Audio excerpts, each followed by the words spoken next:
안녕하십니까. 수요일 아침 여수 MBC 뉴스투데이입니다. 여수 돌산에 있는 한 마을 주민들과 상인들이 수년째 고통을 호소하고 있습니다. 마을 앞 부두에서 발생하는 매연과 소음 때문인데 관계기관들은 뚜렷한 대책을 내놓지 못하고 있습니다. 문형철 기자입니다. 부두에 정박해 있는 배에서 시커먼 연기가 뿜어져 나옵니다. 드럼통을 옮기거나 각종 작업을 할 때 발생하는 소음도 인근 마을까지 울려 퍼집니다. 여수 해양공원 건너편에 있는 소형선 부두. 배에 기름을 공급하는 급유선을 포함해 다양한 선박들이 이용하는데 마을 주민들은 매연과 소음으로 하루하루 고통받고 있습니다. 시커먼 연기가 말도 못하게 나옵니다. 여름 돼도 창문도 못 열어놓고 그다음에 빨래도 못 널고 이렇게 당하고 살 수는 없는 거 아닙니까? 밤이나 새벽에도 입출항하는 선박이 많다 보니 주민들은 잠조차 제대로 잘 수 없다고 호소합니다. 인근에 있는 펜션 등 각종 상업시설도 영업에 큰 타격을 입고 있습니다. 새벽 시간대는 더욱더 심하죠. 저 통 움직이는 소리, 옮기는 소리, 이제 배에서 매연 뿜어내는 소리, 고객님들한테 컴플레인이 많이 걸리죠.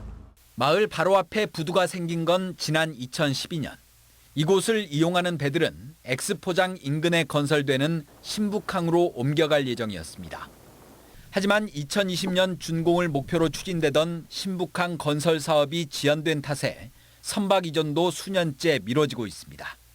한 해 한 해 미루다 보니 벌써 5년이 지났는데 지금도 관계 기관은 나몰라라고 있습니다. 나몰라.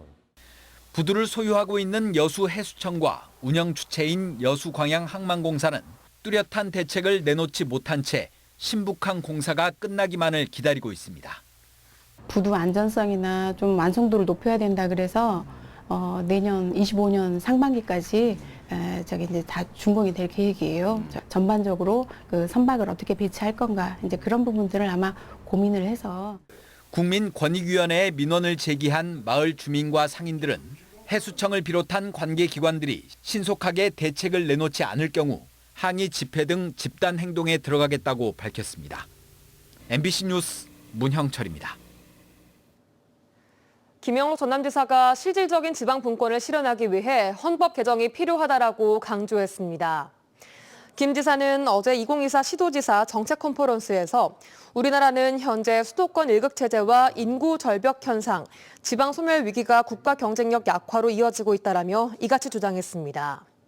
김 지사는 지자체가 편성에 사용하는 자율 계정이 지속적으로 축소되고 있고 풍력 발전 허가도 도지사가 3메가와트 이하만 가능해 추진에 어려움이 있다는 것을 사례로 꼽았습니다. 김대중 전남교육감이 어제 순천 왕지초를 찾아 전남학생 교육수당을 주제로 학생과 대화의 시간을 가졌습니다. 이번 방문은 내년부터 전남 모든 초등생들에게 매달 10만 원씩 교육수당 지급이 결정되면서 활용 방안을 공유하기 위해 마련됐습니다. 전남교육청은 교육수당 사용처를 발굴 확대하고 지자체와 협의를 통해 중고등학생 지급 방안을 단계적으로 마련하겠다고 밝혔습니다. 전남 국립의대 신설에 관한 대학 설명회가 어제 순천대학교에서 열렸습니다. 학생과 교수 등 순천대 구성원은 추진 과정의 성급함과 이 두 개 대학병원 설립에 대한 여러 우려를 나타냈습니다. 유민호 기자입니다. 전남 국립의대와 대학병원 설립에 관한 설명회가 순천대에서 열렸습니다. 순천대는 전남도가 추진하는 의대 공모에 참여하지 않겠다는 방침에는 변함이 없지만 대학 구성원과 정보를 공유하기 위해 이번 설명회를 받아들였습니다. 의대 공모 용역기관은 현재 두 가지로 압축된 의대와 대학병원 설립 방식을 설명했습니다. 선정 지역의 의과대학을 신설을 하고 선정 지역과 미추천 지역에 각각의 대학병원을 설치하는 안이 되겠습니다. 의견 수렴 과정에서는 전남도와 용역기관이 당사자인 대학을 뺀 채 공모를 성급하게 추진하고 있다는 지적이 이어졌습니다. 공청회 몇 번을 통해서 그리고 실제로 대학을 운영해야 되는 대학 관계자들과의 의견 수렴 과정 없이 이렇게 좀 서둘러서 기본적으로 200만 전남 도민 중 중복해서 2,000명에 대한 설문으로 정책을 이렇게 조속히 추진하는 것이 과연 바람직하고 용역기관은 수건으로 머물렀던 전남의대 설립을 정부가 검토하겠다고 밝힌 지금이 기회라며 시급성을 강조했습니다. 사실 이런 기회에 하지를 못하게 되면 정말 웬만한 법률 개정하는 것보다 의과대학 신설하는 게 더 어렵습니다. 또 유력안으로 꼽히는 한 개 대학, 두 개 대학병원 설립 방식이 현실성이 떨어진다는 주장도 나왔습니다. 학생들 원거리 실습이나 또 지역 간의 거리로 인해서 어떤 소통의 불균형 그리고 어떤 교수진의 교육의 문제 그로 인해서 어떤 용역기관은 그동안 순천대와 공식적인 대화 자리가 없었던 만큼 이번 설명회가 의미가 있었다고 평가했습니다. 다만 순천대가 공모에 참여하지 않아도 절차는 계속 밟겠다는 입장은 분명히 했습니다.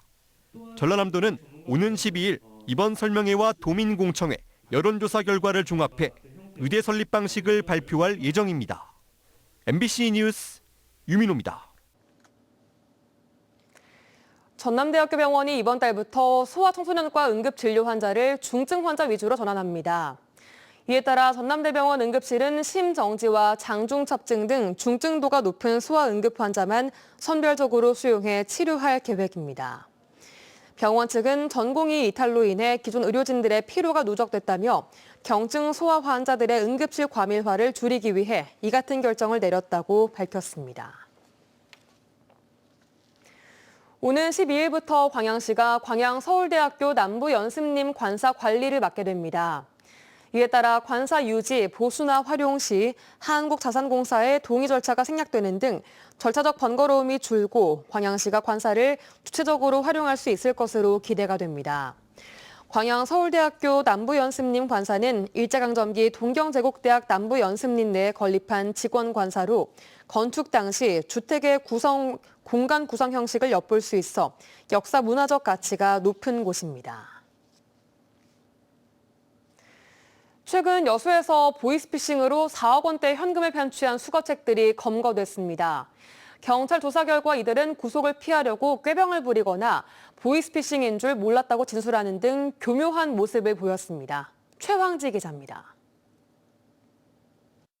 파란색 가방을 들고 지나가는 한 여성. 그 뒤로 원피스를 입은 여성이 주변을 두리번거리며 접근합니다. 잠시 후 파란색 가방은 사라지고 원피스를 입은 여성이 가방을 어깨에 맨 채 골목을 빠져나갑니다. 이 여성이 파란색 가방을 통해 전달받은 건 수천만 원의 현금 다발이었습니다. 어깨에 큰 가방을 에코백 같은 걸 맸는데 거기에 돈이 있었을 거라는 상상은 될 정도의 부피. 바로 인근 대형마트가 있지만 이 골목은 상대적으로 외진데요. 수거책 중 한 명은 이곳에서 피해자의 돈을 갈취했습니다. 피해자는 약 2주 동안 4억 2천만 원을 뺏겼습니다. 피해자는 마약 밀매에 연루됐다며 돈을 주면 법적으로 해결할 수 있다는 보이스피싱에 속은 것으로 전해졌습니다. 경찰은 피해자의 진술과 CCTV를 통해 총 3명의 수거책을 붙잡았고 전국 7명의 피해자를 밝혀냈습니다. 수거책들은 횟수마다 최소 50만 원에서 100만 원을 챙겨놓고 단순한 고액 알바인 줄 알았다며 경찰을 속였습니다. 일부는 다리를 심하게 절어 구속을 면했는데 경찰 조사 결과 정상적으로 걷는 모습이 포착되기도 했습니다. 항상 몰랐다고 당연히 하는데 그 몰랐다고 하는 것을 입증하기 위해서 수사기관에서는 항상 노력을 하고 그렇게 하고 있습니다. 핸드폰 포렌식 수사라든지 아무리 문자를 지우고 이래도 기록은 다 남아있기 때문에. 전국적으로 보이스피싱 범죄가 끊이질 않는 가운데 수거책들마저 범행을 피하기 위해 교묘해지고 있어 피해를 막는 데 어려움이 커지고 있습니다. MBC 뉴스 최황지입니다. 여수 시내버스 요금이 4년 만에 인상됩니다. 여수시는 다음 달 1일부터 일반인 시내버스 요금을 지금보다 200원 오른 1,700원으로 인상한다고 밝혔습니다. 다만 정책 사업인 초중고등학생 100원 버스와 교통카드 할인, 하차 후 1시간 이내 무료 환승은 지금과 같이 적용됩니다. 추석 연휴 기간 고흥 녹동항에서 매일 밤 드론쇼가 펼쳐집니다. 고흥구는 오는 14일부터 17일까지 나흘 동안 매일 밤 9시에 700대에서 최대 1,500대 규모의 드론쇼를 진행한다고 밝혔습니다. 드론쇼에 앞서 고흥 녹동 바다정원에서는 전통 민속놀이 등 다양한 체험 프로그램이 진행되며 15일과 17일에는 해상 불꽃쇼도 열립니다. 한편 10월부터는 일몰 시간에 따라 드론쇼 공연 시간이 밤 8시로 1시간 앞당겨집니다. 10월에 치러지는 영광 곡성 재선거를 앞두고 장외 대결이 뜨겁습니다. 조국 대표가 호남살이까지 계획하며 건전한 경쟁을 예고하자 박지원 의원은 진보의 분화 우려를 제기하며 단결을 강조했습니다. 송정근 기자입니다. 조국혁신당의 조국 대표가 영광 법성포 수협마트를 찾았습니다. 추석 명절을 앞두고 영광굴비 판매가 저조하다는 소식을 듣고 굴비 판촉과 함께 영광군수 재선거 선거운동을 하기 위해서입니다. 굴비에 굴비가 한자로 굴하지 않는 자 이런 뜻을 갖고 있는 걸 알고 있습니다. 그래서 저희 당도 굴비 정신으로 열심히 해보려고 합니다. 지난달 말 영광을 찾아 1박 2일 동안 국회의원 워크숍을 진행한 조국 대표가 10여일 만에 다시 영광을 찾은 겁니다. 조국 대표는 재선거 이후 줄곧 유권자들에게 더 많은 선택지를 드리겠다며 민주당과의 경쟁을 선언했습니다.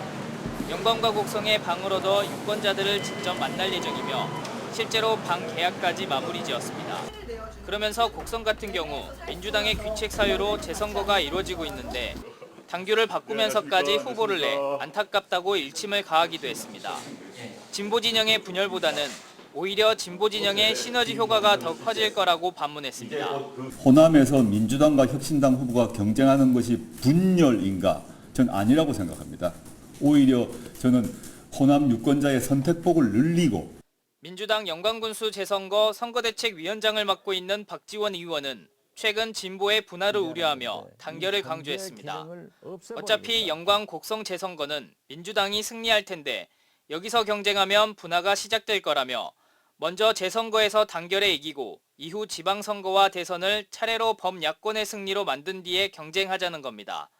조국 대표가 통큰 결단을 해야 한다고 직접적으로 압박했습니다. 대선을 위해서 단결해야죠. 이번 보궐선거에서 단결해서 승리하고 이 여세를 몰아서 지방선거 승리, 정권교체의 길로 가야 된다. 저는 그렇게 생각합니다. 고인물은 썩는다는 조국 대표와 어차피 민주당이 승리한다는 박지원 의원 사이에 신경전이 벌어지고 있는 가운데 후보들 간 정책 경쟁까지 예상되고 있어 조국 혁신당과 민주당의 양보할 수 없는 한판 승부가 시작됐습니다. MBC 뉴스 송정근입니다. 전남도의회가 광주시의회, 제주도의회와 함께 어제 공동 성명을 내고 한국사 교과서의 여순사건 반란 표현 삭제를 촉구했습니다. 새 의회는 성명에서 여순사건은 복잡한 배경 속에서 국가폭력에 의해 발생했다며 이를 일방적으로 반란으로 규정하는 것은 역사를 왜곡할 수 있다고 지적했습니다.